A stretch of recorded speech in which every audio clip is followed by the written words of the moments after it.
একটা প্যাকেট নেন sir. Disgusting. জান তো এখান থেকে।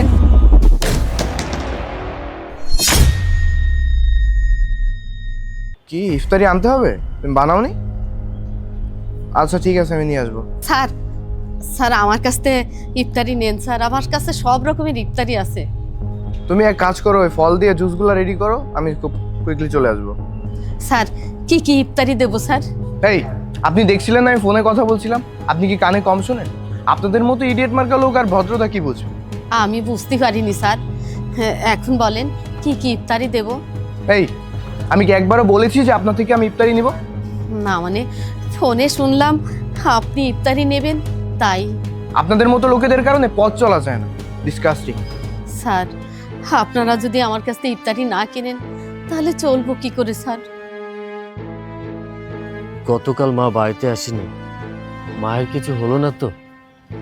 যত কষ্টই হোক মায়ের কাছে যেতে হবে। আল্লাহ, আমার মায়ের জন্য কিছু না হয়, আমার মা যেন সুস্থ থাকে। স্যার এক প্যাকেট ইফতারি কেনেন স্যার। স্যার আমি কিন্তু ইফতারি বিক্রি করতাম না, আমার ছেলে চাকরি করতো।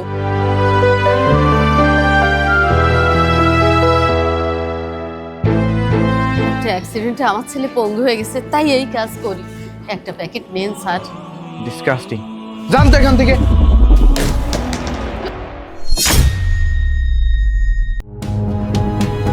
কি ব্যাপার জুবায়ের সাহেব, আপনি ভদ্রমহিলাকে ধাক্কা কেন দিলেন? ও কিছু না স্যার। আপনি কেমন আছেন? আর আপনার সাথে এইভাবে দেখা হয়ে যাবে এটা তো আমি ভাবতেই পারিনি। হ্যাঁ, আমি ভালো আছি, কিন্তু তুমি কেন তাকে ধাক্কা দিলে? বললাম তো স্যার, ও কিছু না। আর এনাদের মতো গরিব লোকদের এটাই প্রাপ্য। জুবায়ের, আর একটা কথা বললে আমি তোমার জিভ টেনে ছিঁড়ে ফেলবো।